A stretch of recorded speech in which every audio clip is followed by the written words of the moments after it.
can start. Hello, good evening, everybody.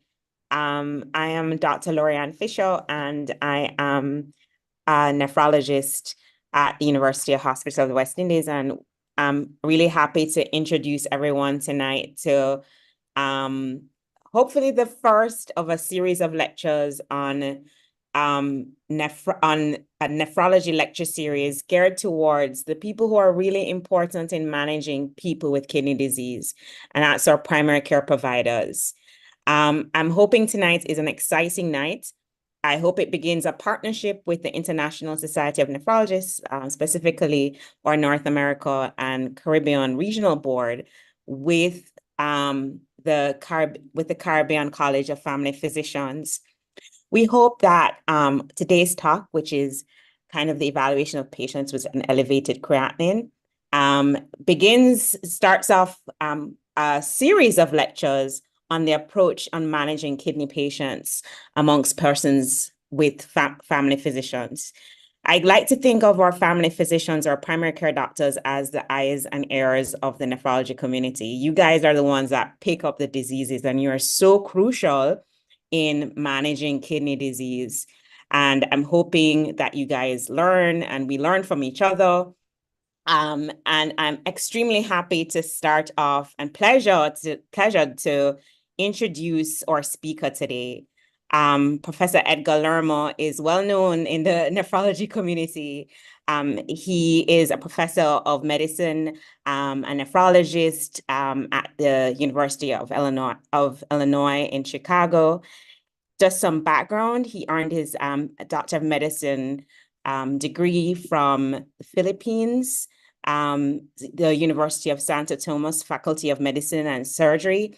He completed residency training in internal medicine at Mercy Hospital and Mercy Medical Center, where he served as a chief resident. He headed to he did his fellowship at Northwestern Memorial Hospital, at Northwestern University. And after finishing his fellowship, he's kind of had this great career in academic medicine and specifically teaching.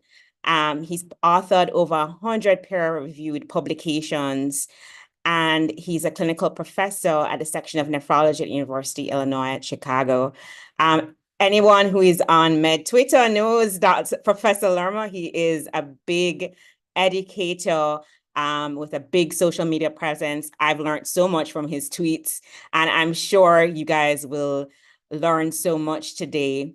In addition to a number of lying on a number of editorial boards, he is a fellow of the American College of Physicians, a fellow of the American Society of Nephrologists, and American Heart Association. And he's won numerous awards in teaching, subspecialty teaching, attending Physician of the Year in 2006 and 2011, and just an excellent overall patient advocate. His interests include CKD, hypertension, and bone mineral disorders.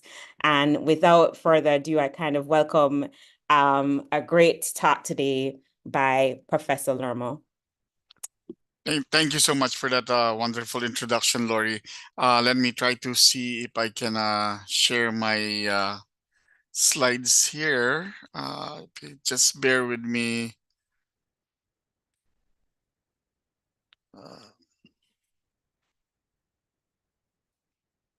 Okay, I hope everybody can see my slides. Again, this is our hopefully inaugural lecture series in nephrology. And, as Lori pointed out earlier, I do believe that our primary care providers are the first line of defense, so to speak. We would like to always collaborate with our primary care providers because you are the ones who see these patients early on before most of us nephrologists do. Without further ado, my topic is again approach to the patient with an elevated serum creatinine. So when you see this patient, whether in the inpatient setting or in the outpatient setting, and you see this patient with an elevated serum creatinine, what do you have to think about, and how do you go through the process? So here I just want to briefly show my disclosures. So when we see an acute elevation in serum creatinine, we have to understand that not all serum creatinine elevations mean kidney dysfunction. Although, the common thinking here is that you see somebody with elevated creatinine, you already think about, okay, there's kidney disease, kidney dysfunction. In actuality, there are so many situations wherein the creatinine may be elevated, and yet they don't necessarily mean kidney dysfunction. And I'll just go through some of the examples here. And I promise you, this is the only physiology slide that I will be showing. When we talk about creatinine, we have to remember that creatinine is actually a waste product of creatine metabolism, right? So a small amount is actually derived from the dietary sources like cooked meat principally.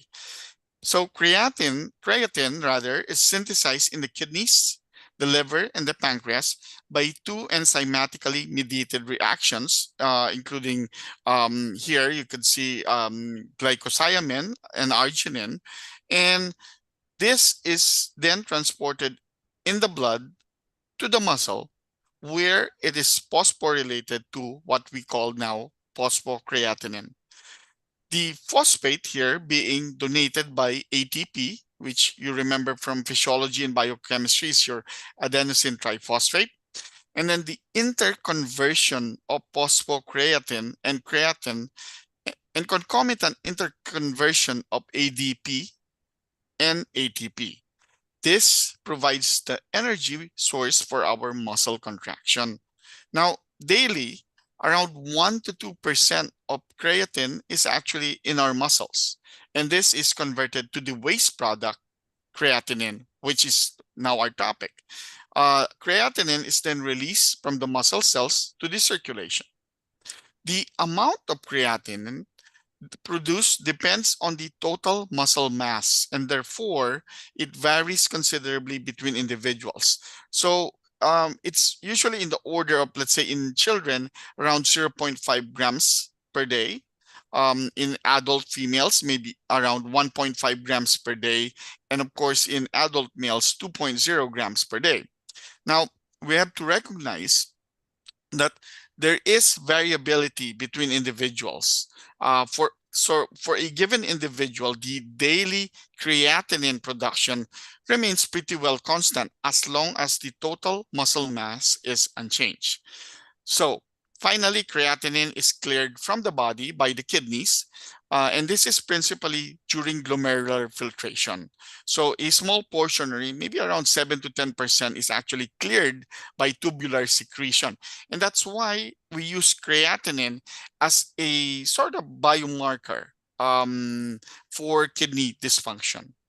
So when we see creatinine, we have to remember that there are factors that can elevate your creatinine acutely or even chronically.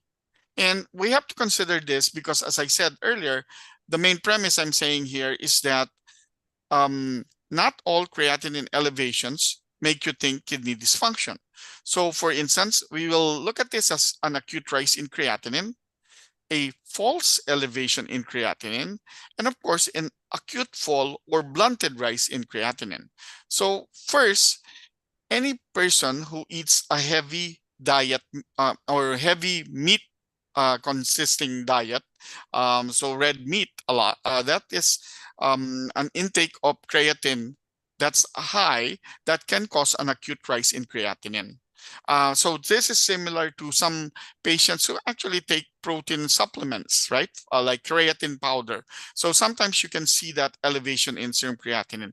But again, just as a warning, again, this may not necessarily mean that the patient has kidney dysfunction, right? Another thing that can cause increased creatinine generation is a condition called rhabdomyolysis, which we call acute myoglobinuric failure when it goes into AKI. So we know that, as we said earlier, creatine is metabolized in the muscle, right? And when there is damage to the muscle, whether it is traumatic or non-traumatic, this can cause an elevation in your serum creatinine along with your creatinine phosphokinase or CPK.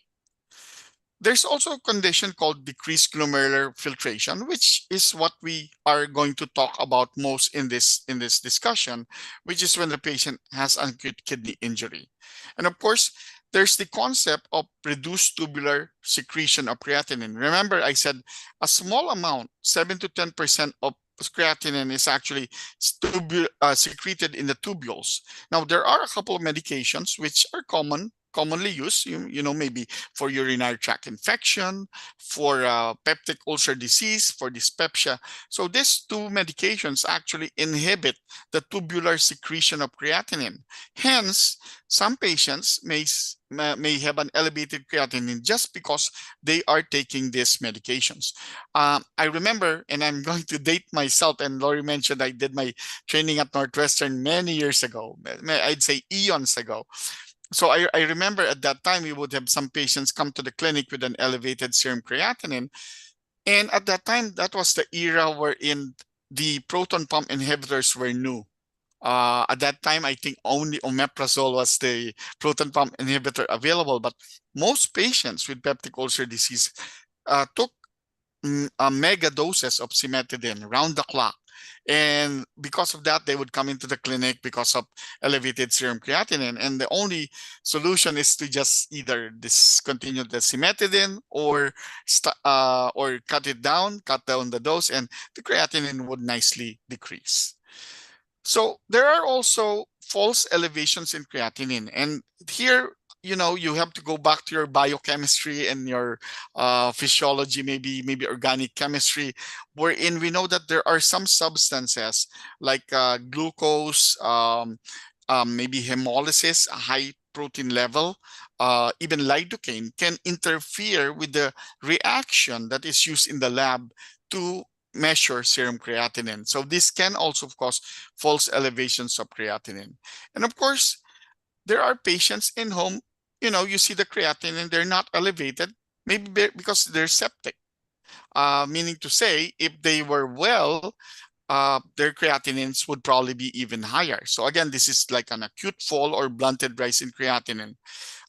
Patients with increased volume of distribution, like patients with edema or patients with fluid overload. Now, let's go to the flip side. How about effects on chronic effect on creatinine? So these are things that affect baseline GFR and the ability to generate creatinine rise during AKI. So the list here actually parallels the one on the left side.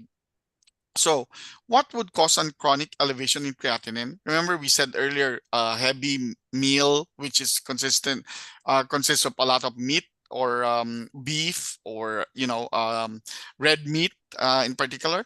Well, we can also look at increased creatinine generation. And this you can see in patients with muscular body habitus.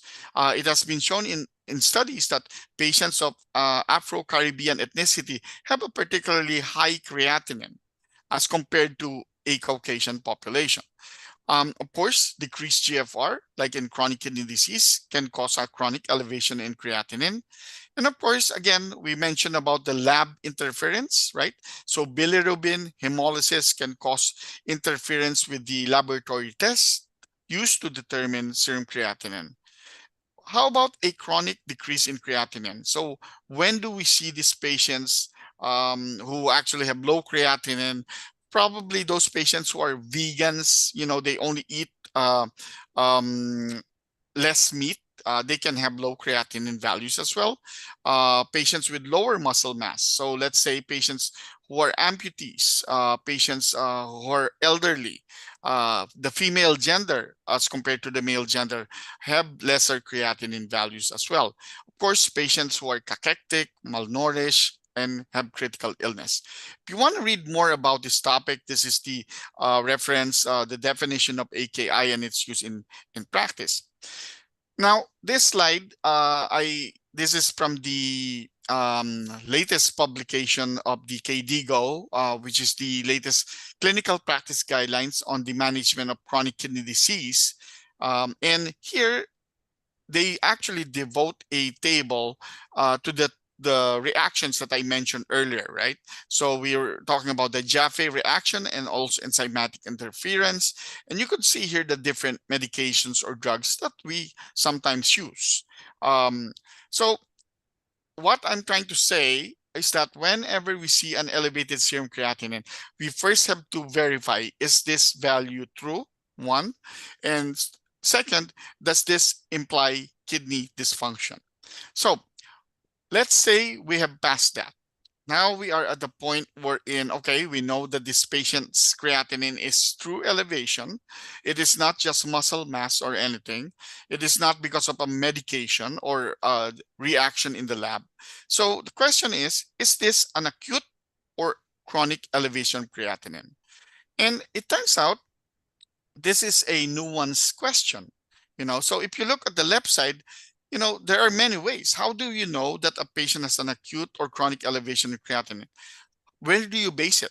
Is it the creatinine based on the last 7 days from the time of, or is it the creatinine at the time of admission? Is it the creatinine from 1 year ago? Where do you draw the line? And as you can see, if you look at all of these measures, really there are a lot of limitations to using these definitions to differentiate acute versus chronic. So in reality, you might say, well, I don't know, right? So what do I do in practice? Well, what I do in practice is when the patient comes in, I usually look at the labs from the previous days to years, if that is available. That helps. At least I know where they start and where I could, when the creatinine goes down, at least where can I expect them to be at what sort of range. However, how about that patient wherein they absolutely come to you for the very first time, nothing else, and they have an elevated creatinine? You don't know how long it has been that way. You don't know if this just happened yesterday. You don't know if this has been like that for 5 years, right? So in those situations, that's when you start having to work this up. In my practice, what I do is I'd say elevation in creatinine, question mark, acute versus chronic. And then I would order my lab tests. And those lab tests, imaging studies, will help guide me in saying, okay, this is an acute elevation, or this has been a chronic elevation. That's why sometimes it's really helpful if you have the past laboratory studies. Now, when we see patients with elevated creatinine and we say, okay, this is acute kidney injury, we have always been taught in internal medicine that the first approach to this is you determine, is this pre-renal, is this post-renal, or is this renal, right? I like to go pre-renal, post-renal, renal, simply because post-renal is so easy to eliminate right away, right? If you eliminate that there's an obstruction or there's no obstruction, then off you go. That's not part of the differentials anymore. When you see a patient with AKI, elevated creatinine, that is true, you have to consider the risk factors, age. So we know elderly patients are mostly at risk for AKI. Patients who are male have higher risk for AKI. Patients with underlying chronic kidney disease, meaning to say they have chronic kidney disease for a long while and now they have an acute kidney injury on top of that. Patients with a history of diabetes, proteinuria, heart failure, even liver disease. And then there are illness-specific risk factors for AKI. So here you think about drug exposures, nephrotoxins, right? You're talking about, let's say nowadays we have a field in nephrology called onconephrology, which deals with kidney disease and malignancy. So you have to consider those medications. You have to consider those medications that are actually given for chemotherapy, let's say to treat cancer.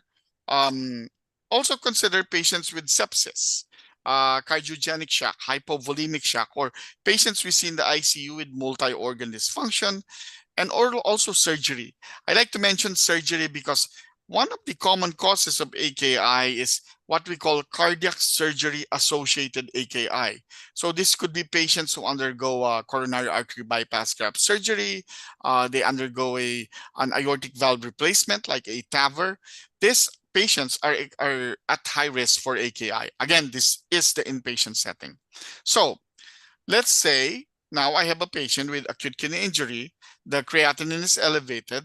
What tests do I order? So here are the tests that I usually order. You have a blood count, a urine dipstick, and a urine microscopy is very important. Of course, renal ultrasonography, as we shall show later, is part of the way by which you eliminate post-renal failure, and other electrolytes, your sodium, potassium, BUN, your calcium, so on and so forth. So this is a paper that was published in actually this is a letter to the editor that was published in the New England Journal of Medicine. And basically in this study, they did urine microscopy. So I remember when we were fellows, we would have slides and cover slips in our pockets, and we'd run around seeing consults. And again, this is a process wherein you collect the urine of a patient. You're being consulted for AKI, and then you centrifuge them, you put them on a slide, cover slip, you stain them, so on and so forth. So these are nice pictures, actually. And you could actually, if you have a microscope, you can use your iPhone to even look at there's an app that you can use to actually look at this. So very useful in my practice. So the practice of urine microscopy is time immemorial. So this is something that has been ongoing for many centuries, right? So I remember one of my mentors, Dr. Murray Levin, he called urine the golden elixir of life. So when we have patients who hasn't been making urine, and then patient starts to diuresis, and he would say, "So floweth the golden elixir of life." I always remember that. But anyway, so urine microscopy, you can look at the microscope, you can look at the different cells. These are very helpful. You could see here, if you see an RBC cast, this is usually the sine qua non of glomerulonephritis. If you see a WBC cast, this would imply pyelonephritis or infection. Now, there are also other lab tests that we order wherein we check the patient's urine studies. And you probably hear a lot about this. This is the fractional excretion of sodium and the fractional excretion of urea, of course, FeNA and Phe-urea, respectively. So in addition to your chemistries, which includes your BUN and your creatinine and your serum sodium, you also order a urine sodium and urine creatinine and urine urea, and then you plug it into these equations. When you see a value of FeNA of less than 1% or a Phe-urea of less than 35%, this makes you think that this patient has what we call pre-renal AKI. And we will discuss that a little bit more later. However, there are some caveats to using these formulas. So there are things that will cause a low FeNA in patients with actual renal causes of injury. Okay, so let's say a patient has cardiorenal disease. That means the heart is not pumping well, so there is decreased perfusion of the kidneys. That would be interpreted by the kidney as a low flow state.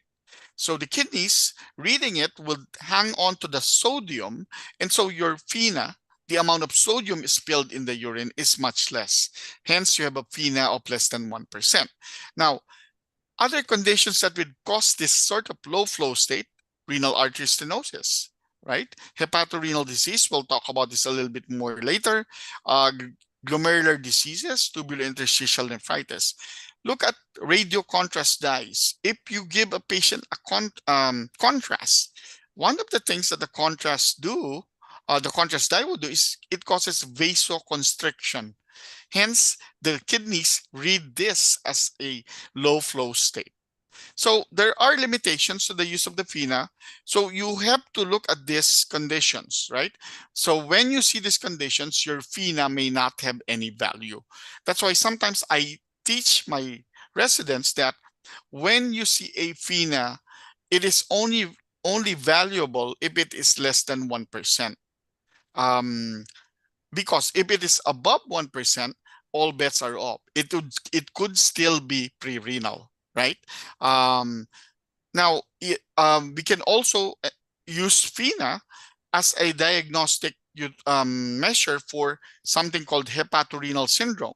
When your FINA is significantly low, let's say 0.5%, that speaks highly of hepatorenal syndrome.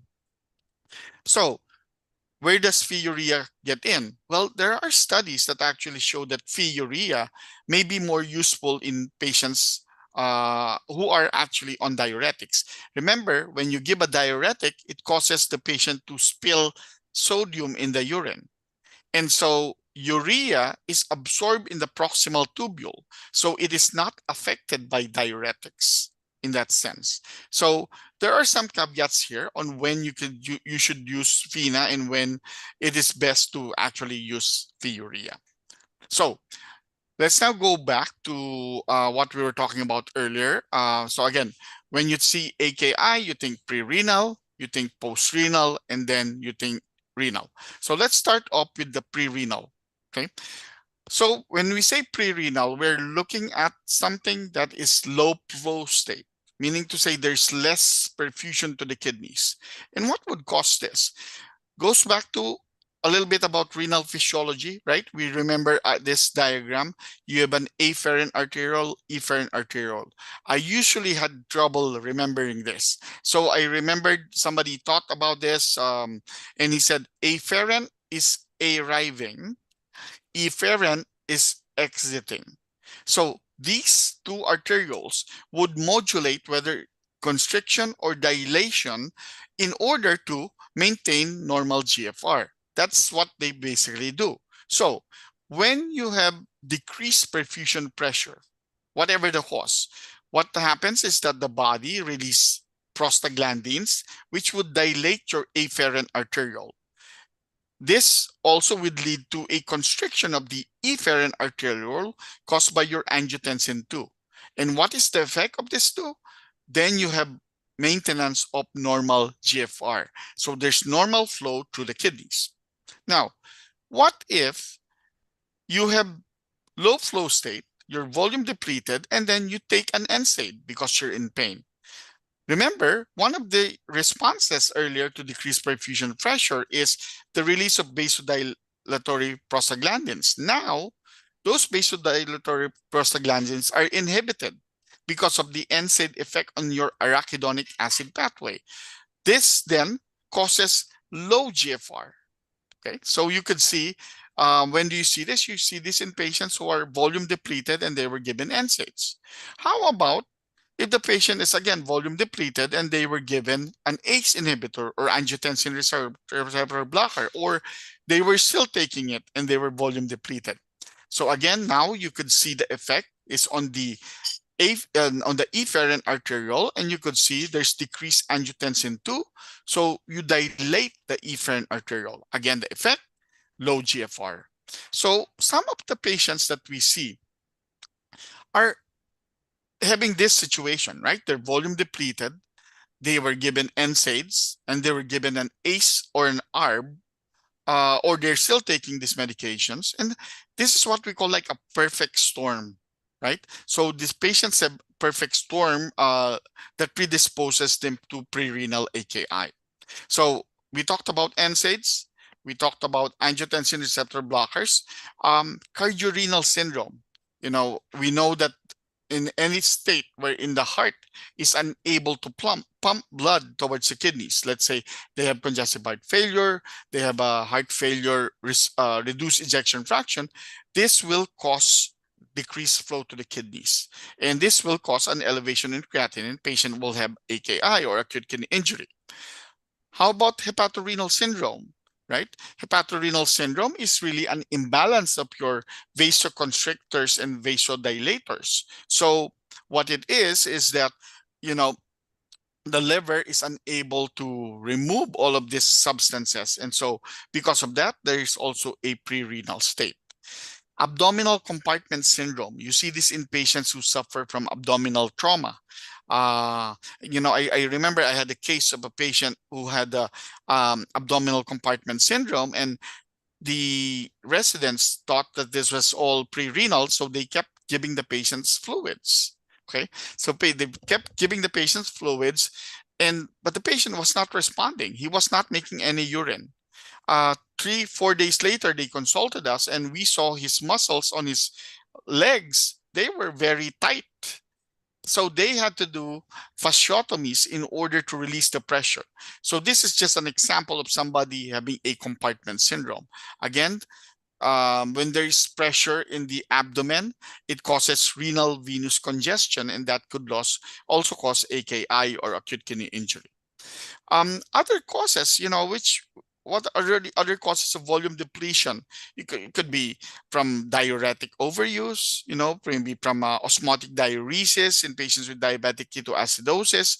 How about extrarenal loss? Maybe from vomiting, from diarrhea, patients who has burns, patient who has profuse sweating, or even blood loss. I want to touch base a little bit about contrast nephropathy, right? So nowadays we call this contrast-associated AKI. It's no longer contrast-induced; it's associated. As a nephrologist, we hear people talk about this. There are some people who believe that it exists. There are people who don't believe that it exists. But I think it is present. It's just maybe we are overdiagnosing it. So it does make sense. How does contrast cause damage to the kidneys? Well, contrast is a vasoconstrictor. So then it causes a pre-renal picture, right? But secondly, contrast is also tubulotoxic. It's toxic to the tubules. So that being said, there's physiological evidence that patients who are exposed to contrast can have AKI. But there are patients who are at risk, right? Patients who are elderly, patients with chronic kidney disease, diabetes, they have more cardiac problems, so on and so forth. The thing is that there are patients in whom they may have normal creatinines. They may not have risk factors for contrast-associated AKI. So in those patients, it's okay to give them contrast. In the other patients who are at high risk, then you could give them prophylaxis. And the only prophylaxis we give for contrast-associated AKI is really fluids. So what if your AKI patient with pre-renal failure now is not treated right away, or is not brought to the hospital right away? So what happens is that if you look at this picture and the diagram on the right, this is how the tubule looks like. Okay, you could see on the left side, this is the tubule on the longitudinal perspective, while if you cut them in cross section, this is how it looks like. So if you don't treat it, eventually these cells start behaving badly. And so what happens? There's loss of polarity, then there's ischemia and reperfusion injury. What happens is that these cells then become necrotic. They start to slough off. And this is what we now see as muddy brown granular cast.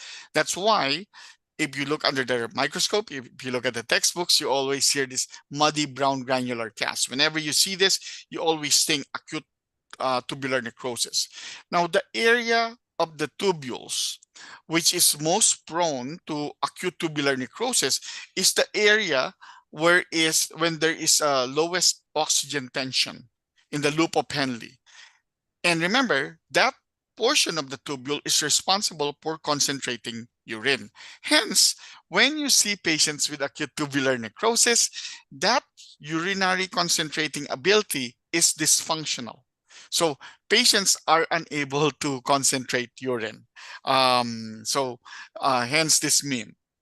So I like to go from pre-renal. We talked about that. Now we go to post-renal. What are the things that can cause post-renal? Easy, obstruction, right? Whether it's extrarenal or intrarenal. You could talk about benign prostatic hypertrophy, even cancer, a neurogenic bladder, retroperitoneal fibrosis, maybe from medications or from previous surgeries, and also stones, stones, like crystals. There are some medications that can cause crystals. We know that, like acyclovir, indinavir, blood clots, or even tumors, as we mentioned. So this is an example of an ultrasound of the patient. The top one shows a normal sized kidney, and you could see the second one. This is a hydronephrotic kidney. Now we go to intrinsic renal failure, right? This is what we call renal failure. And if you look, when you think renal, so remember, you ruled out pre-renal, you ruled out post-renal. Now you are going to think renal. So we think glomerular compartment, we think about interstitial compartment, tubular, and vascular.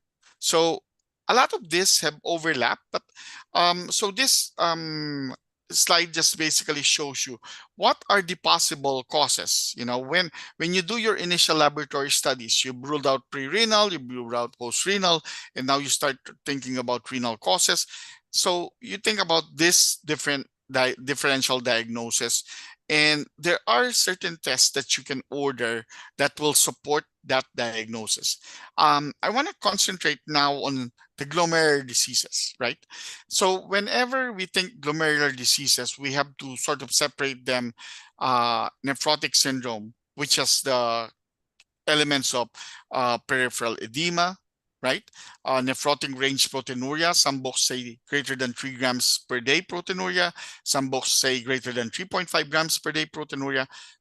These patients also have hyperlipidemia and hypoalbuminemia.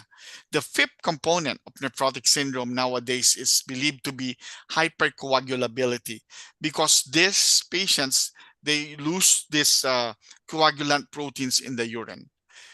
On the flip side, there is something called the nephritic syndrome. This is the nephritis, inflammation of the glomerular. These patients are a little bit more acute in setting, meaning to say they're staring you right in the face. You have to do something right there. Nephrotic patients, they tend to be more insidious. They're a little bit slower. So these nephritic patients, they have hypertension, they have significant hematuria, they have oliguria or even oligoanuria. And of course, here you have the Burger King mascot being depicted as a um, sort of a parody of Berger disease, which is the most common cause of primary glomerulonephritis. So just a way of differentiating. Netter depicts this in this nice figure, and you can see the same things that I mentioned earlier. One thing we have to understand about glomerular diseases is that you cannot, while I say there's nephritic and then there's nephrotic, some of the diseases actually have both, while some diseases have more of one or more of the other. Okay, so it's important, and this is where the nephrologist gets really involved, because these are usually findings that we see on the renal biopsy. But as primary care providers, when you see a urinalysis, you see that dipstick, you see there's lots of blood, there's lots of white cells, there's lots of protein, and you're thinking this could be glomerular, call your friendly nephrologist, and I'm sure they'd be happy to help and guide the treatment plan. I want to talk about something tubular interstitial now. Um, in med school, we were taught, okay, you think about tubular interstitial nephritis when there's fever, rash, and eosinophilia, right? We memorized this in med school when we were residents. We took the board exams, fever, rash, eosinophilia. It turns out that this combination of symptoms, fever, rash, eosinophilia, and signs, combination of symptoms and signs, is only seen in less than a third of patients with interstitial nephritis, but still there, so when you see it, then you have it. But if you don't see it, it does not mean you don't have it. You still need to have it fit the right description, right?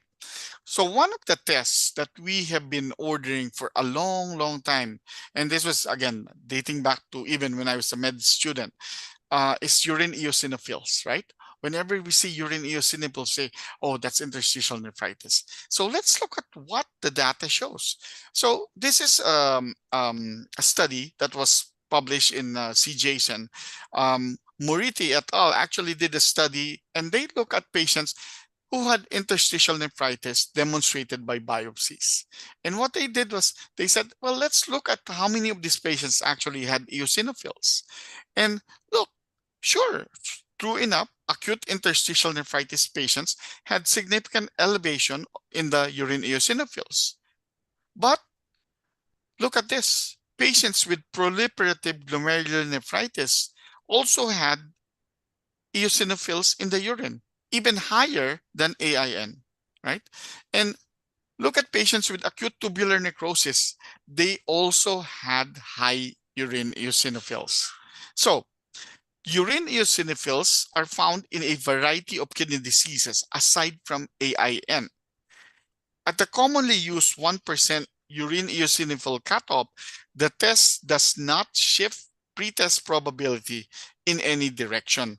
So even if you use a higher cutoff, a 5% cutoff, the eosinophils in the urine perform poorly in distinguishing interstitial nephritis from ATN and other kidney diseases. So, ever since this paper was published, I think this was back in 2013, I stopped using um, urine eosinophils in my practice.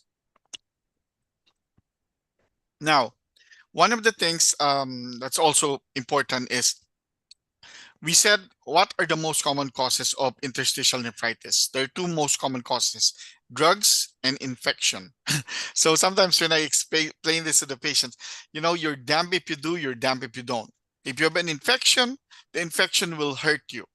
If you treat the infection, the treatment for the infection will also hurt you, right? Damned if you do, damned if you don't. Now, if you look at the drugs that have been associated with AIN, we know the number one drugs that are used are antibiotics, right? In the past, we say, oh, beta-lactam antibiotics, infections. These are the most common causes of AIN. But look at these drugs, PPIs, right? We see a lot of PPIs being ordered. Dyspepsia, proton pump inhibitor. Peptic ulcer disease, proton pump inhibitor. GERD, proton pump inhibitor. It turns out that there's a study that actually looked at this and showed that there is a correlation between chronic kidney disease and the use of proton pump inhibitors. So the recommendation nowadays is that, you know, you know, so as a nephrologist, when I see these patients, I would ask them if they have CKD. I'll say, are you on any proton pump inhibitor? And if they say yes, I ask them, do you know why? And I'll say majority of them don't even remember why they were started on it. Those are the patients whom there might be impetus to deprescribe the medication. On the other hand, be careful in just deprescribing, because there are patients with, say, severe GERD. They do need the proton pump inhibitor. So I know what you're asking in your head, and you're saying, why is Dr. Lerma saying, PPI is linked to CKD? What is the mechanism? Well, the mechanism, I don't know for sure. There are some case reports that say maybe proton pump inhibitors cause the interstitial nephritis, as we just showed. There are also studies in mice wherein they showed that the endothelial cell grew older faster than the normal endothelial cells in the mice that were given proton pump inhibitors. This is what we call glomerular endothelial senescence. The cells were getting older faster. So when you see a patient and then you're suspecting, okay, this is drug-induced acute interstitial nephritis, again, you monitor this, you work with your nephrologist. One of the treatments that we use for these patients is use of steroids. We try not to use steroids as much as possible. The first line of treatment really is to try to discontinue the medication that caused it.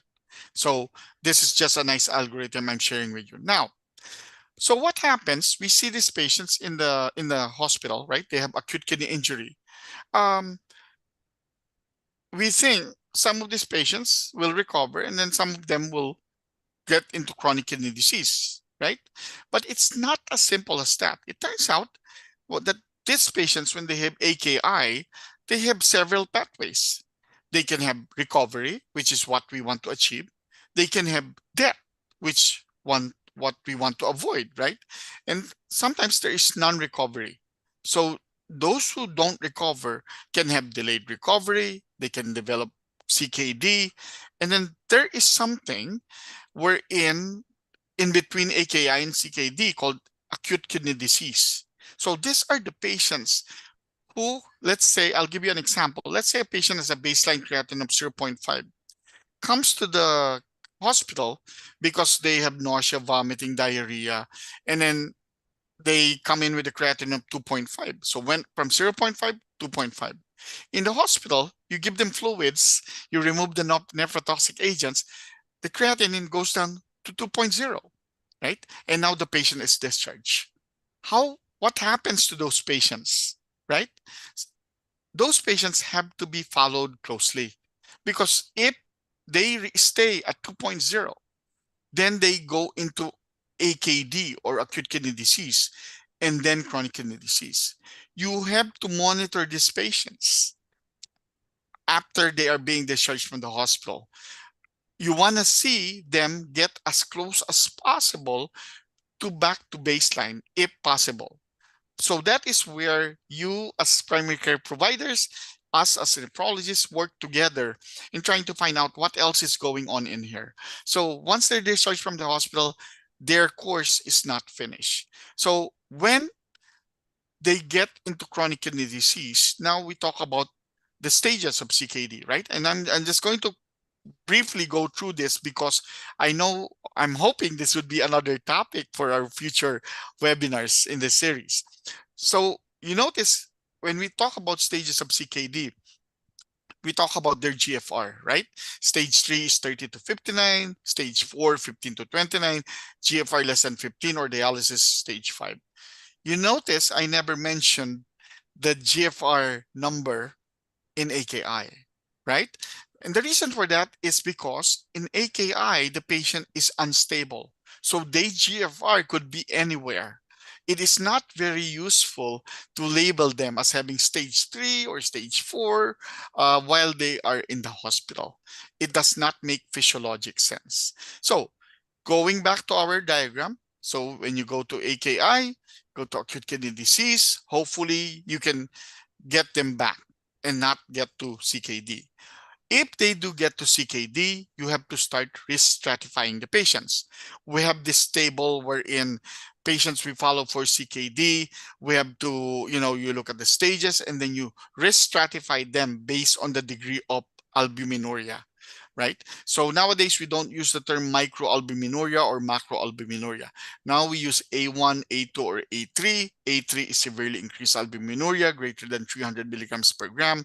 A1 is less than 30 milligrams per gram. Now, it is important for us nephrologists to collaborate with you, our primary care providers. And when should we refer patients, right? So we talked about AKI patients, right? When you work them up, it's not pre-renal, it's not post-renal, renal, you probably have to refer to nephrologists. Sometimes if they're pre-renal and they're complicated, they have cardiorenal syndrome, hepatorenal syndrome, cardiac surgery associated AKI, the nephrologist, your friendly neighborhood nephrologist, will be very helpful. So in the CKD realm, when the cause of the CKD is uncertain, let's say the patient has no diabetes, no high blood pressure, they have persistent proteinuria and hematuria, call the nephrologist. If you see that they have hereditary kidney disease like polycystic kidney disease, autosomal dominant polycystic kidney disease is the fourth most common cause of kidney failure in the US. Patients with recurrent stones, right? And it's important for you to be able to risk stratify these patients, because there's a lot of things that we as nephrologists and you as primary care providers can collaborate on to decrease or delay dialysis, delay the need for a transplant. And of course, this entails monitoring your albuminuria, monitoring your GFR. So what there are actually studies that show that early versus late referral has a lot of consequences.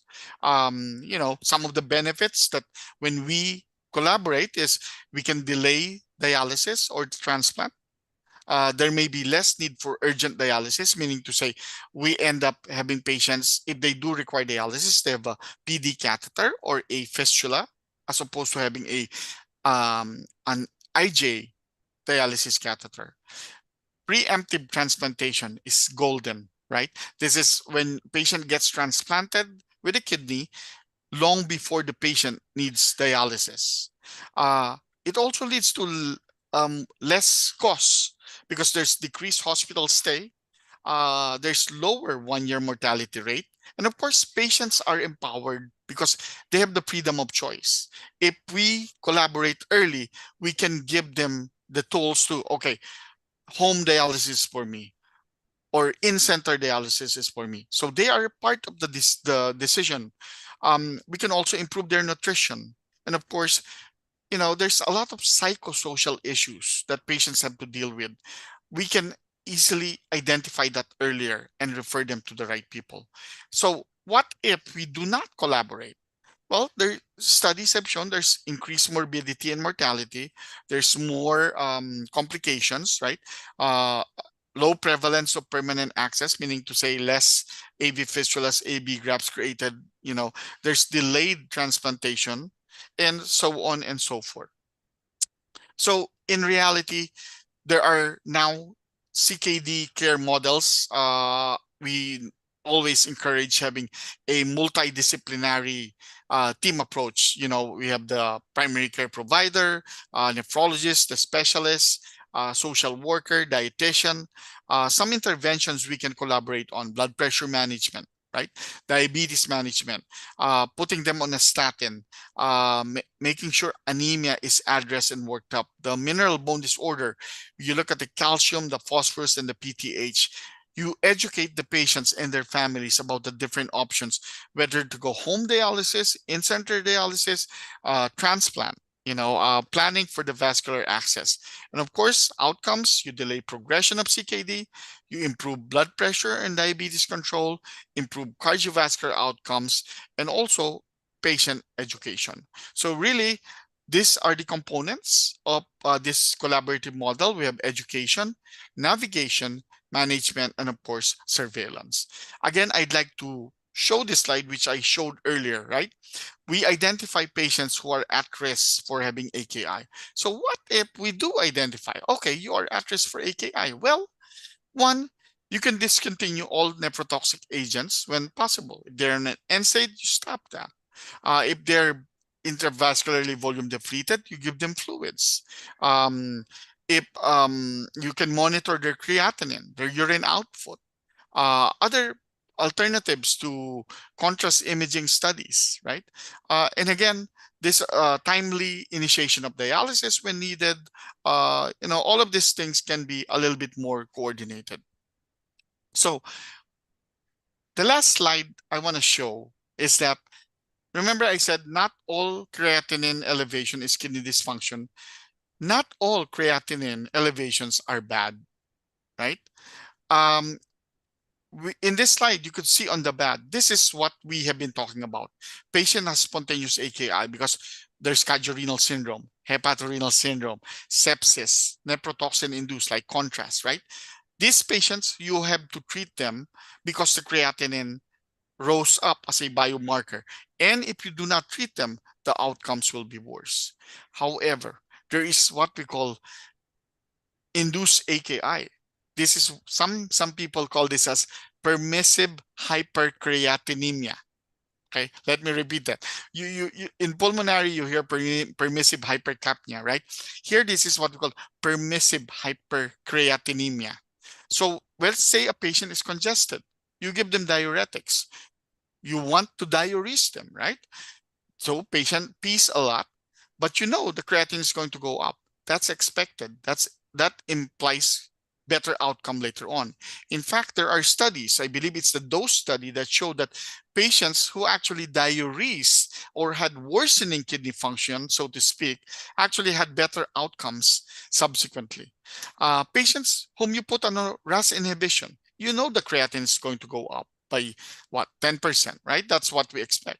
You know that if you start them on an SGLT2 inhibitor, there's the acute drop in GFR or an acute rise in creatinine. That's expected. That's a hemodynamic effect. Again, these patients eventually have better outcomes. With that, I would like to thank everybody for your attention on this lovely evening for this lecture.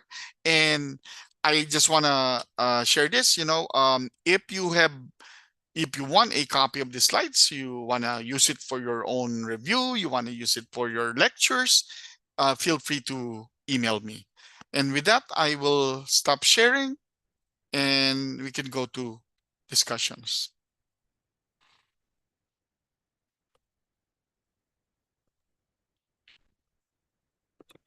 Okay. Wow, Edgar, thank you. Professor Lerma, that was an excellent talk. I think almost everyone is cheering you here. So if we could cheer in person, we'd be applauding.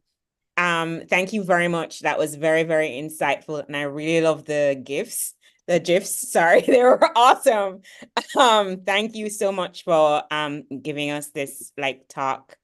I think what I wanted to do is go through the questions in the chat, and I'd like to encourage people, please, to send all of your questions. This is a time to ask.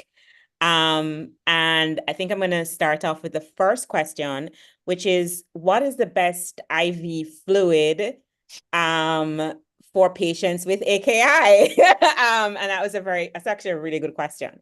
What's the best fluid? So many years, for many decades, we as internists, right? Remember, as nephrologists, we're internists first before we become nephrologists. We always preach 0.9 normal saline is the best solution for volume repletion, right? And we always cited this because that's what we're taught, right? It's normal saline. And we always chided that the surgeons would say, oh, no, it's LR. We use LR. Until a few decades ago, there's studies wherein they use lactated ringer solution. It turns out lactated ringer solution is a balanced solution, which is closer in composition to plasma. So really, your normal saline is abnormal saline, right? In fact, John Kellum, used to be from Pittsburgh, wrote a nice paper in Nature entitled Abnormal Saline.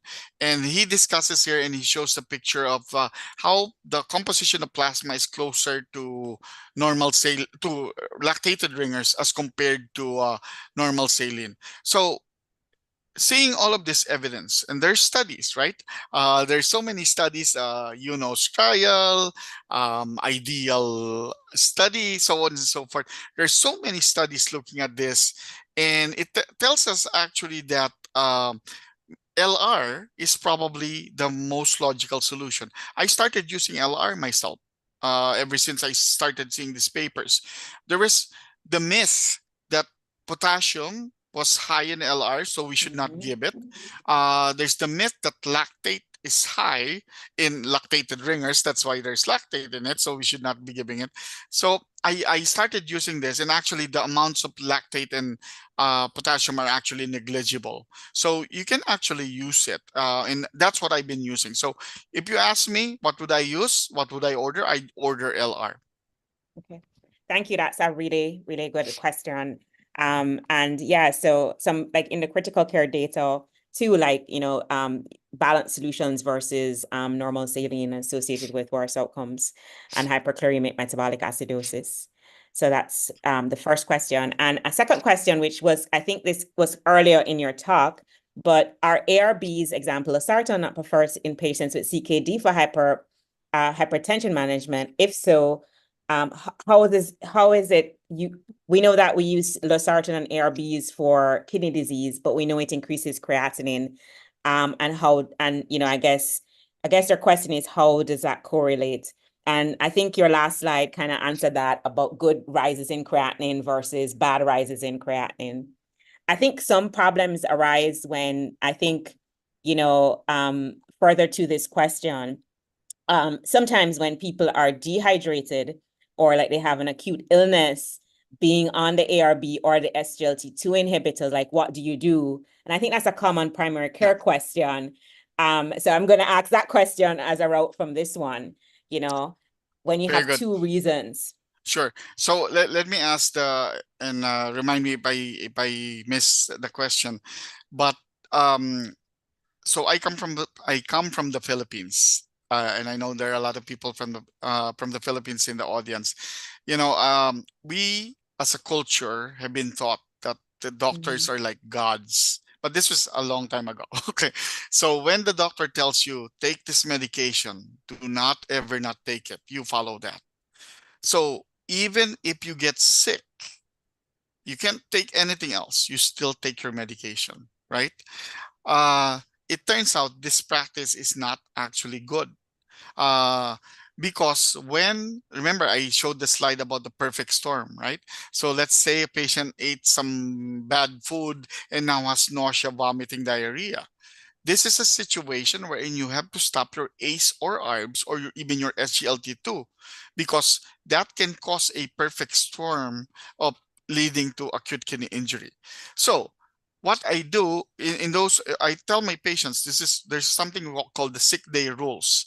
When you have an illness or a sickness, you have to stop these medications, like medications that end in ill, like lisinopril, enalapril, so on and so forth, or sartan, right? Losartan, olmesartan, valsartan, so on. Mhm. You have to stop these medications. You also have to hold up the SGLT2 inhibitors. Now, this is important because what usually happens is that when these medications are stopped, they are never restarted, right? Mhm. And this is a topic that was actually studied. This was published in JASN a few years ago. And what did they find out? So they look at the patients who had ACE or ARBs discontinued versus those patients with ACE ARBs continued. 10 years later, the patients in whom they discontinued the ACE and ARBs, they had higher major adverse cardiovascular events. While those patients who continued and resumed the ACE or ARBs had lower major adverse cardiovascular events. Very important. Okay.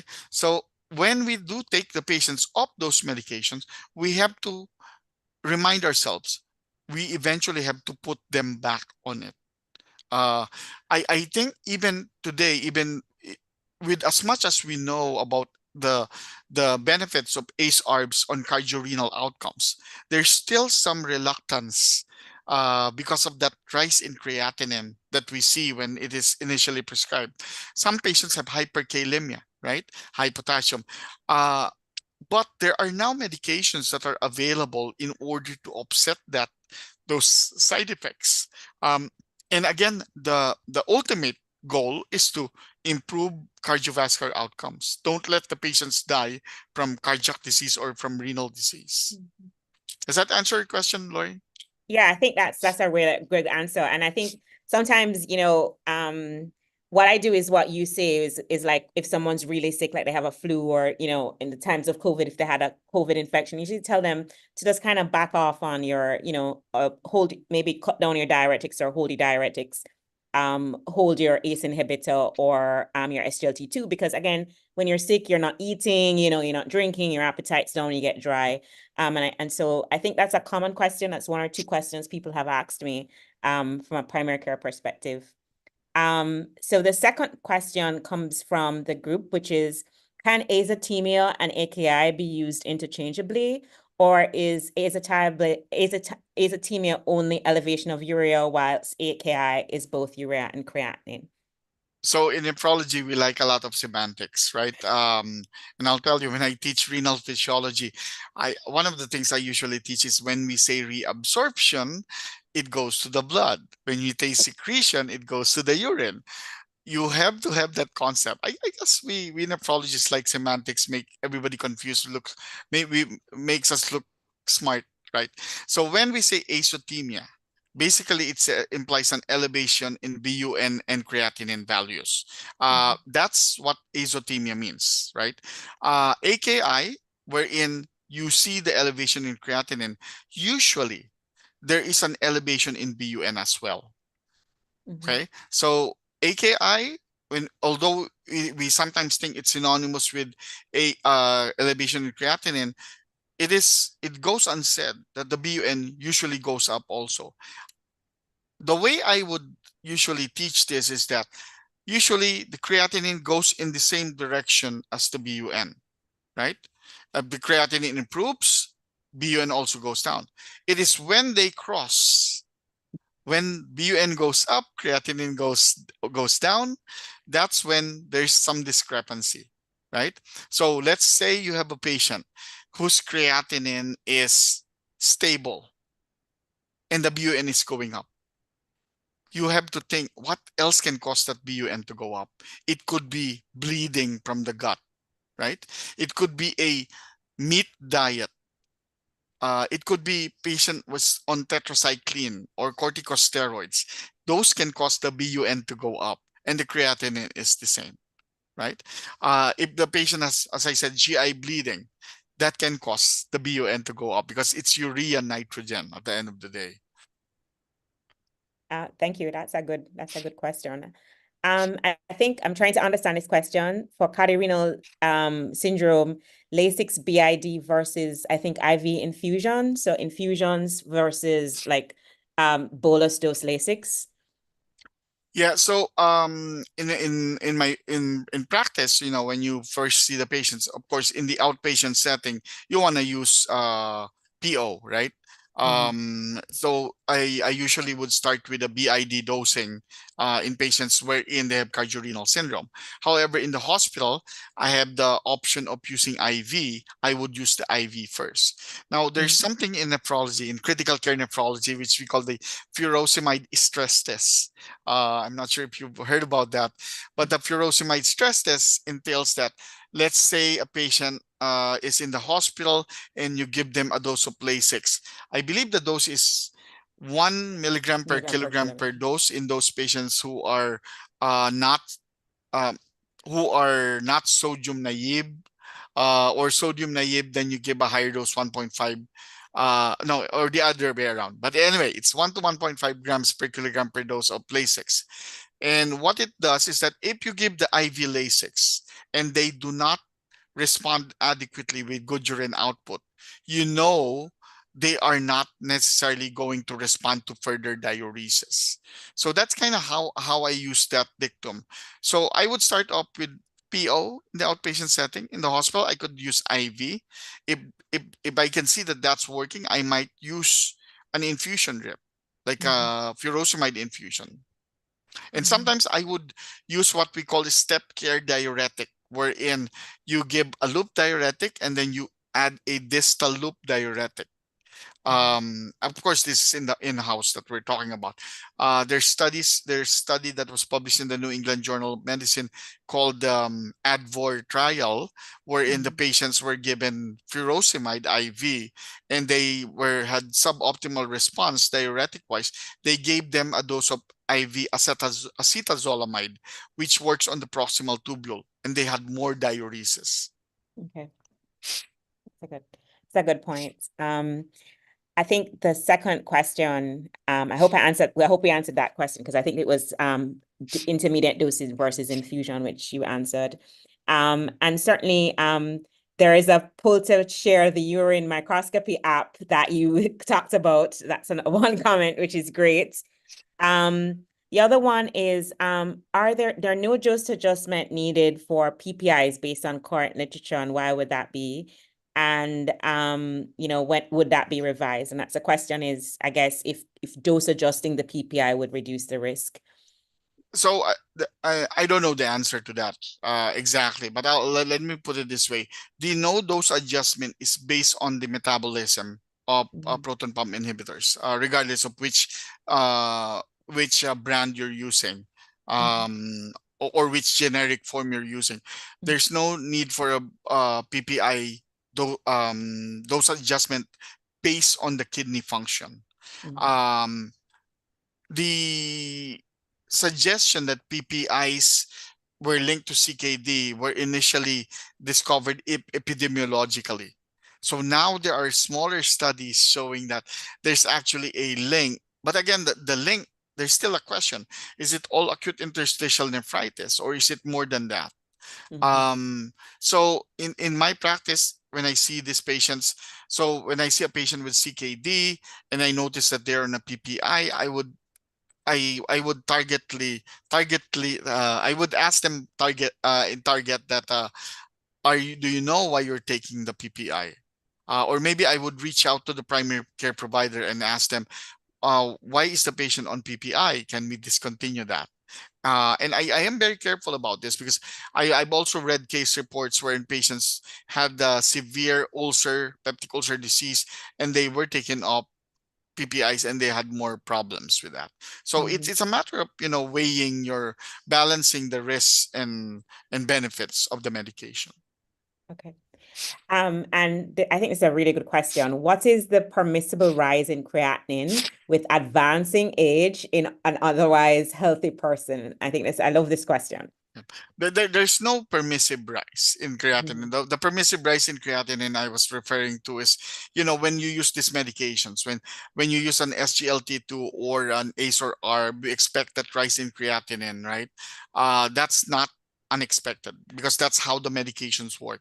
Uh, One of the things and since you mentioned elderly, we have to remember as we get older, our kidneys go down in function. I always tell this my patients. In fact, from age 40 onwards, our EGFR goes down by zero point 0.5 to 1 ml per minute per year in the absence of other illnesses. If you have diabetes on top of that, that's uncontrolled. That zero point 0.5 to 1 goes faster. If you have high blood pressure, that's uncontrolled. On top of the diabetes, that makes it even go faster. One of the things I always tell my patients is that we cannot stop your kidneys from going down because it is part of aging. What we can do, however, is we can slow down the progression. And that's with the use of blood pressure control, diabetes control, proteinuria reduction, avoidance of NSAIDs, so on and so forth. Um, okay, thank you. That was a good question. What would you use for or evidence of prolonged topical NSAID use using causing elevated creatinine, and any advice to like people with chronic kidney disease and chronic arthritis who really need those NSAIDs for pain relief? But the NSAIDs may also cause AKI. Yeah. What are your thoughts on that? So there's an editorial written in Clinical Kidney Journal by Dr. Pong Tipam. And this is they she's based in the UCLA, I believe, and they wrote about topical anesthetics or topical NSAIDs rather in patients with CKD as a means to sort of curtail that ill effect of NSAIDs. And I think, again, you have to think about it from the fact that eventually it is systemically absorbed, right? So if you use enough of it, then it will be absorbed and it will affect the kidneys, sure. But the thinking here is that the topical is probably less in dose as compared to something that is oral. Now, I am not an NSAID pundit, meaning to say, I would tell the patients, so especially I the other day I just had this I saw a patient with a GFR of greater than 60. Creatinine was zero point 0.8. But she had diabetes and she had hypertension. And she asked me, "Hey, Dr. Lerma, can I take an NSAID?" And I said, my rule in my practice, and again, this is not necessarily evidence-based, this is expert opinion, me being the expert, is that I would tell them if you need an NSAID, you can take it. But if you have to use it beyond 3 days, then it's a problem. Okay. So I don't tell them absolutely no NSAID. Don't take any NSAID. I would say, if you take it maybe one tab BID for 3 days and that helps, go with it. But if you have to take it more than that, longer than that, there has to be somebody looking at what is causing the pain and resolving the pain directly, rather than it being more being given for chronic symptomatic relief. Maybe, Lori, maybe the other panel discussants have any opinion on that as well. Yeah, sorry. So yeah, if anybody else, or Suchi or anyone, or I think has any opinion on that. Yeah, I Uh, would agree.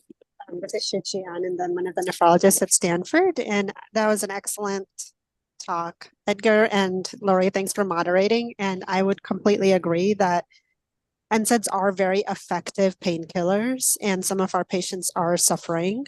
And yeah, that's what I prescribe them is a burst. If they need to do a burst for a short limited time period, I'm usually okay with it. And then I might manipulate their ARBs and diuretics while they're doing that. But I also am very accepting of the topical NSAIDs because that's a very low dose exposure. So yeah, I think we have to balance our patient's quality of life with our laboratory review. yeah, thank you. That was a very excellent answer, Suchi. I think there was one question about what was the name of the study about better outcomes with elevated creatinine after diuresis in overloaded patients. He was just asking for that reference. I think I can give that in the chat. Let me see. When would you consider kidney biopsy in AKI? Will you decide based on time-wise or a trend in creatinine? So one of the indications for doing biopsy in AKI is when you don't have a clear-cut explanation. So you go through your pre-renal, you go through your post-renal, and then all of your workup either suggests glomerular or interstitial diseases, or it does not. Meaning to say, so this happens to me. I just saw a patient the other week, wherein we ruled out everything. It's not pre-renal, it's not post-renal. There's some blood cells in the urine. That makes you think glomerular, so you might need to do a biopsy, especially if the kidney dysfunction is either persistent or not improving. You have to find out what's going on. You cannot just sit on it sometimes. So all that would drive me to say maybe we need to do a kidney biopsy. Okay. And I think we can, that's a really good question, really good answer. And I think sometimes, especially in our population, which has a lot of lupus, a lot of the signs, they may not have an elevated creatinine, right? And that's where that urine dipstick is super important. What they'll have is proteinuria, hematuria, and positive leukocytes. And if you see that as part of your workup, like you just do a dipstick in your office and someone's blood pressure is elevated, they have that nephrotic syndrome, that is a reason to do, talk to us and call us, because you want to, that person, you should try and get them seen by a nephrologist sooner rather than later. And I think there is another question, which is, is serum creatinine the best biomarker to diagnose CKD? And Edgar, if you want to take that, and I'll also add some to that as well. I know that's kind of a tough question. Yeah. So the long and short answer is no. Right. No, but the long answer is really so creatinine is a biomarker that tells us that the patient has kidney dysfunction, right? That there's already damage to the kidneys. Unfortunately, the creatinine, by the time you see that it is up, there's already significant damage that has happened.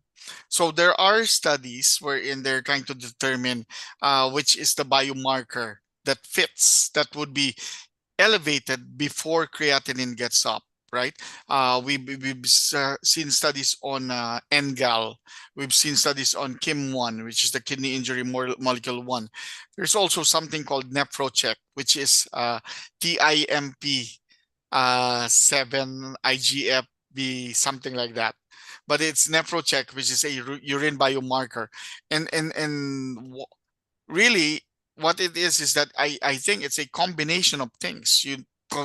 combine the clinical picture and with the biomarker, and that makes you arrive at a situation where you could say, okay, this patient with all of these risk factors, with this biomarker being up, is most likely going to go to AKI in the next 3 to 4 days, or this patient will likely require dialysis in the next 3 to 4 days. So at that point, the hope that research is trying to achieve is that we are going to be able to intervene earlier, before waiting for the creatinine to go up. Okay. What is the role of cystatin C?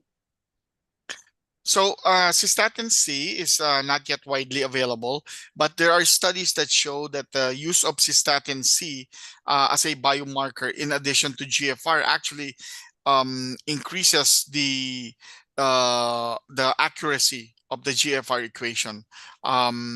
So that is the role of cystatin C. In the US, there are now laboratories that allow you to obtain cystatin C. I think initially we were not ordering this because number one, it's very expensive to order it. Number two, it's not widely available. Number three, you know, in the past, the studies were not really solid. Maybe not solid is not the word, but in the past there is some very little evidence that support it. But nowadays, I think from the lab of Dr. Leslie Inker and Dr. Andy Levy, I think they've seen, and these are the people who did the GFR studies, the MDRD, the CKD-EPI.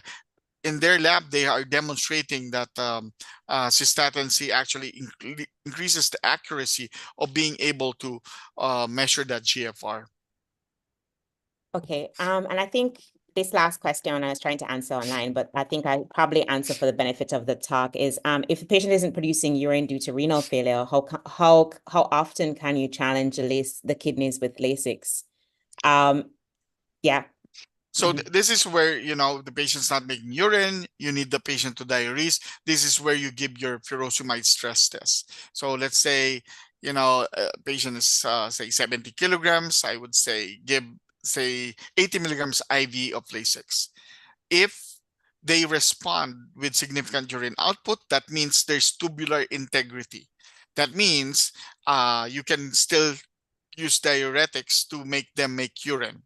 On the other hand, if they fail the furosemide stress test, there's a very high likelihood that they will require some form of renal replacement therapy, whether hemodialysis or CRRT in the next day or so. That's a good question.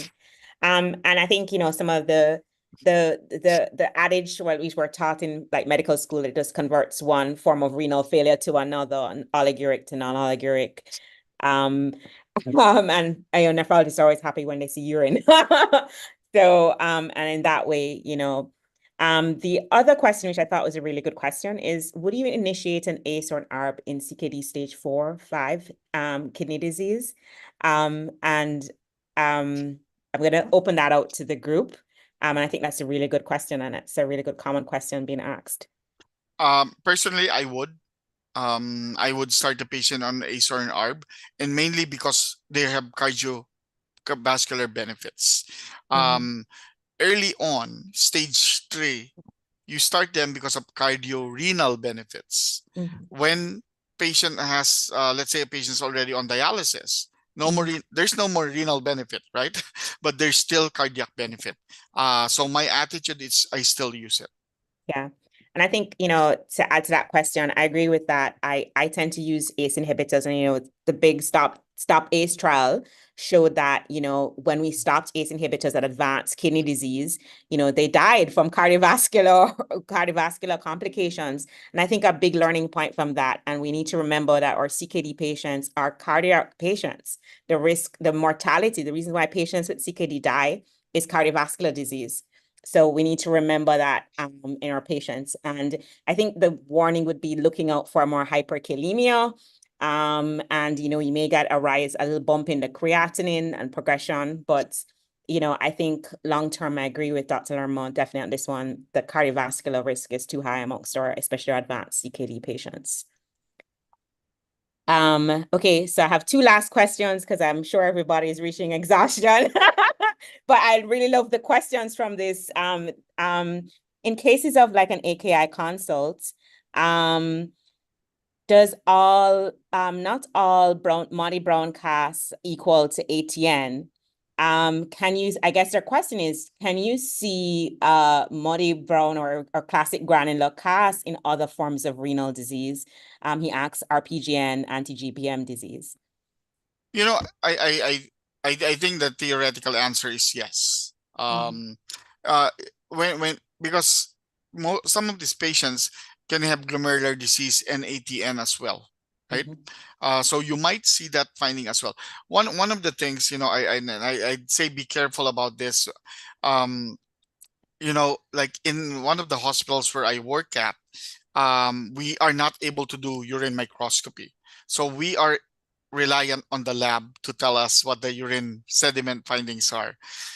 And this common scenario is this.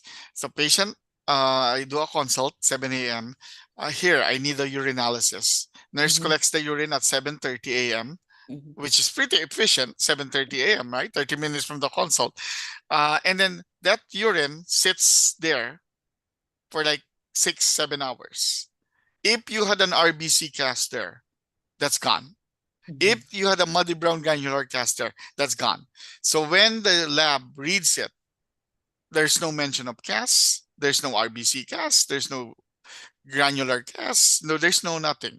So I usually use that example to say that, you know, you kind of have to practice in the you have to adapt to the setting of your practice. If you're able to do all of these tests, well then good. But sometimes the situation that you're in is limited and you're unable to see those findings. You still have to use your other clinical acumen in order to arrive at the diagnosis. So you still make the history and the physical fit in what you're thinking. Okay, thanks.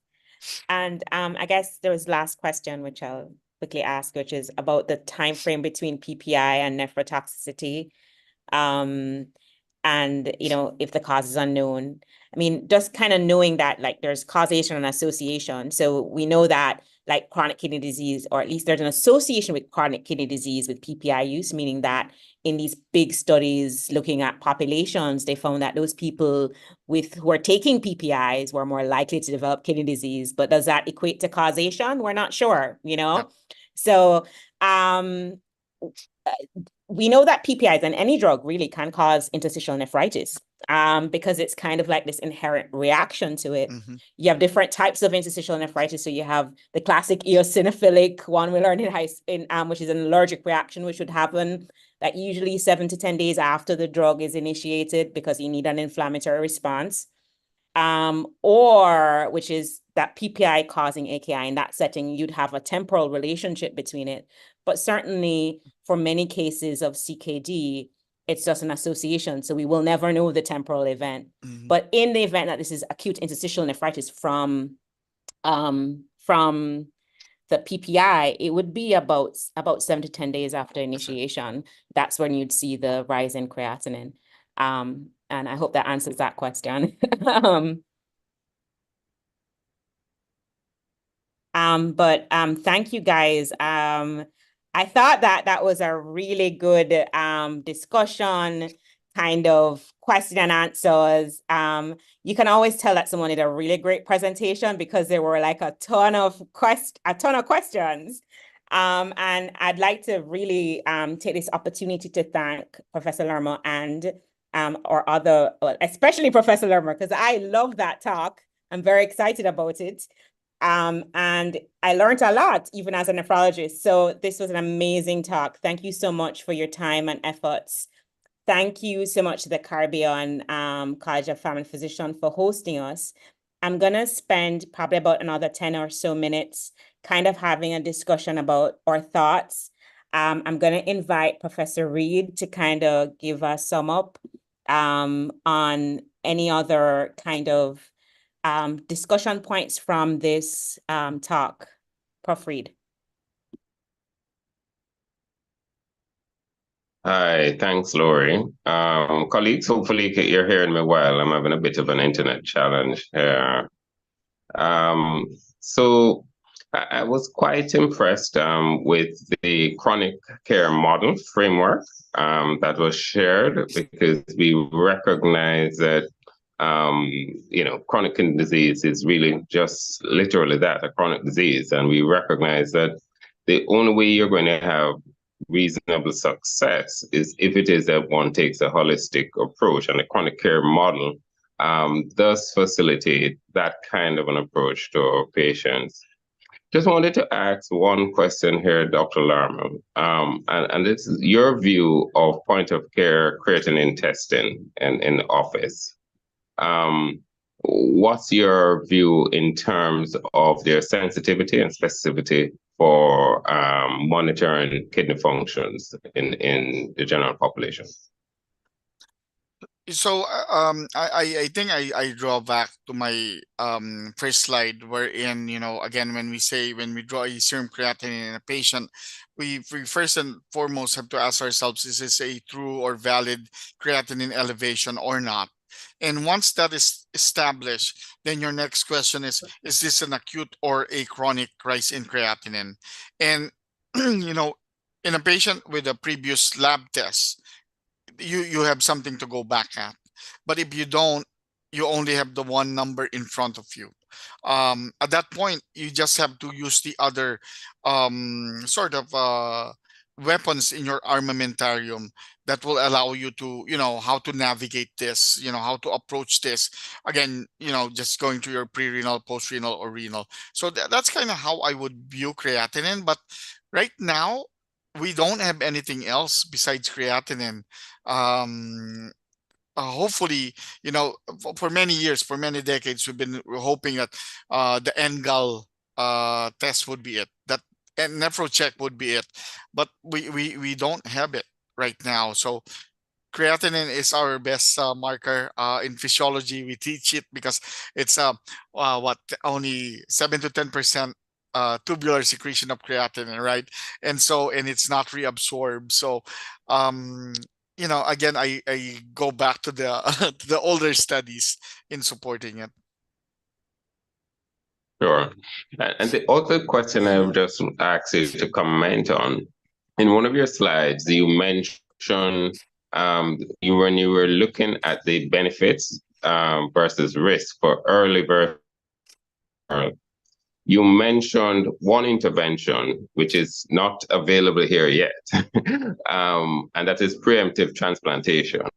And the extent to which has there been a cost-effective comparison for a low-resource country instituting a program like preemptive transplantation rather than investing in renal replacement, whether it be peritoneal dialysis or hemodialysis? So I can only cite the studies in the US that I'm aware of, wherein preemptive transplantation is available and it has shown benefits. I'm not sure, maybe Lori or Shuchi would be more available about more knowledgeable about the studies in low to middle income countries on that aspect. So I'm not so of the Caribbean countries, Trinidad has the best data for kidney transplantation, not necessarily preemptive transplantation. I'm not sure we have that data yet, to be honest, to say like the cost effectiveness. I think because there's so much variability in how dialysis is paid for and in Caribbean countries. And even when you talk about health economics, it's not only when you think about people who have end-stage kidney disease in low-income countries, they tend to be younger than those in high-income countries. And so the years lost by dialysis, because transplantation helps not only improve quantity of life, but quality of life.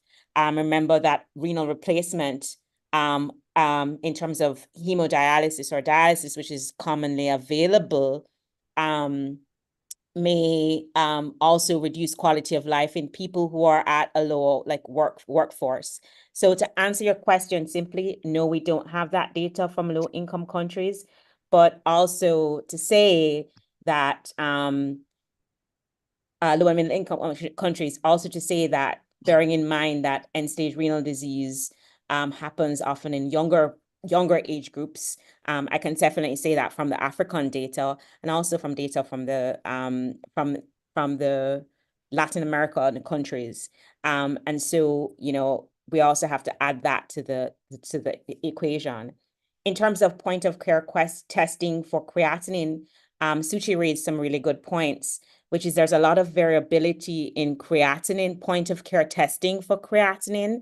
I know that, you know, they do use some point of care testing in Latin America and kind of algorithmic approaches using primary care and nephrologists using point of care testing in like the clinics. So in a community center to identify those patients with community acquired AKI.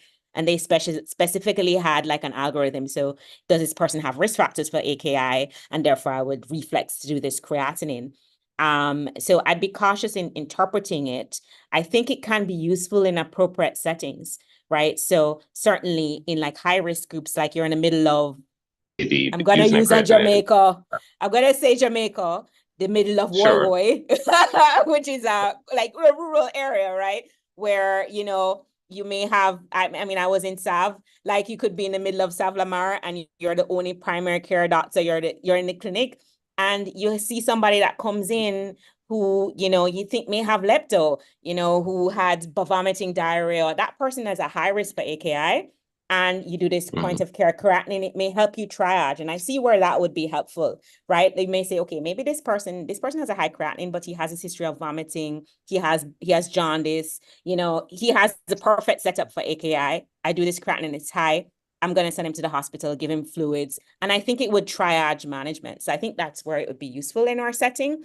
But we kind of have to acknowledge its limitations, which is creatinine is not the best model for, not the best marker. We're not like the cardiologists who have cool markers for impairment of function, and also just point of care testing. There's a lot of variability, so I think it's useful for risk stratification. But I would have to prove that, wouldn't I, Professor Reed? But yeah. You know, and to Lori's point, you know, I remember one of the studies I saw and read in one of the posters and from the World Congress of Nephrology maybe a couple or 3 years ago is the use of salivary urea nitrogen. You know, and I was reading this poster and I said, oh my God, I guess there are places where you can't even really get creatinine. What do you do? And I guess whenever you have nothing else to use, whatever you have is available, you know, you make the most of it. I think that's how I would sort of treat that. Sure. All right, colleagues, I think, as we said, those are my few comments as we come up on the hour mark. So Lori, all over to you. Oh, wow. Thank you, guys. I kind of wanted to summarize the key discussion points so that, like, you know, I know we've gotten a lot of information and I kind of wanted to make sure we kind of consolidate. Please answer the post test because we want suggestions as to what you want to hear. This is a two-way street. I mean, Dr. Lerma, again, thank you so much. That presentation was awesome. And I love the GIFs, and I love that nephritic picture. That was the Burger King. That was amazing. And if I remember anything from that presentation, I remember that slide. But I think kind of what we wanted, the whole thought behind this presentation is, one, you know, recognizing that not all elevations in creatinine are bad. Yes, a nephrologist is saying that and being recording saying that. I think we need to recognize, at least from, and Dr. Lerma can correct me if I'm wrong, that, you know, is this a true rise in creatinine? And if it is a true rise in creatinine, is this pre-renal or post-renal? Rule those out first, then go to intrinsic renal. If we think intrinsic renal, think about parts of the of the kidney, so glomerulus, interstitium, tubule. Where could it be along that line? Look at urine. Is there protein? Is there blood? Are there hyaline casts if we're able to spin the urine? Because I mean, some offices have that little centrifuge, spin the urine right away. Is there a cast? Yeah. And do your other investigations, ultrasound, full blood count, renal panel. Remember those nephrotoxic drugs, stop them. Treat the underlying cause, and always consider calling your neighborhood nephrologist, especially when you think intrinsic renal and when you're not sure. And I think those are my, big take-home points. Dr. Lerman, feel free to add. I think you captured everything. Yeah. And I'm hoping to kind of finish off this talk by thanking everyone that was involved. We do have a subcommittee amongst the International Society of Nephrologists, the North American and Caribbean board, that was crucial in organizing and helping this process moving forward. I'm going to take this opportunity to thank every one of them. I am thankful, grateful, honored to have Dr. Lerma do this talk. It was great. Suchi Anand, Sabine, Michelle, everyone, thank you so much for joining. And also want to thank the amazing Caribbean College for Family Physicians, who were excellent hosts. They made a lot of the advertisements possible. Big thanks to Lynn, who has been calling me to remind me to do things. And I often forget still, but thank you so much. This was an amazing webinar. And we thank you so much for organizing this and being able to do this in a big social platform. The last and most important people in this group are the people who came out and listened to us. I'm so happy that at one point I saw 480 people. That is amazing. So thank you so much for your attention, for your questions, and for your time, because this was an amazing talk. And thank you so much for joining them. I love the questions. I love the participation. I'm hoping, and we are hoping, to serve you better by doing another talk in hopefully another 3 months. And please, part of the link was, what did you want to hear and how can we improve? How can we make this better? So please fill out the forms or let me know. It's going straight to my email. And I'm going to put my email in the chat. So please send me emails or if possible, if you want any questions, and we're just resending the link as well. And I'd like to, again, thank everybody for attending this great webinar.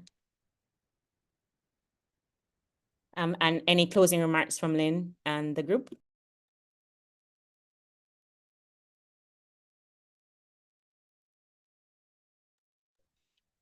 No, I think you did pretty well, Laurie. Okay. And on behalf of the college, I would just want to thank you and their panel, Dr. Lerma, for this talk. We look forward to future talks together, future collaborations, and as we strive to do the reason for being here, which is to improve the lives of our patients. Hey, thank you. All right. Thank you all so very much. Stay safe. Those in Jamaica, stay dry. And we'll see you at the next talk. Have a good evening. Great. Bye-bye. Oh, wow. Thank you so much, Edgar. This was amazing. Thank you. Thank you. Thank you. Mm-hmm.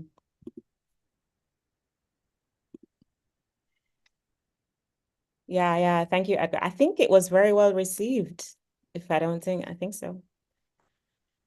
I got some emails. Bye, guys. Mm-hmm. Bye, everybody.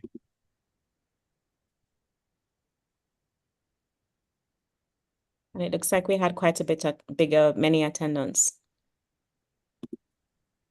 Well, thank you very much, Laurie, for having me. Thank you, Oh, Shu. what? And hopefully we can do it again in Yeah, the future. I Maybe think in person.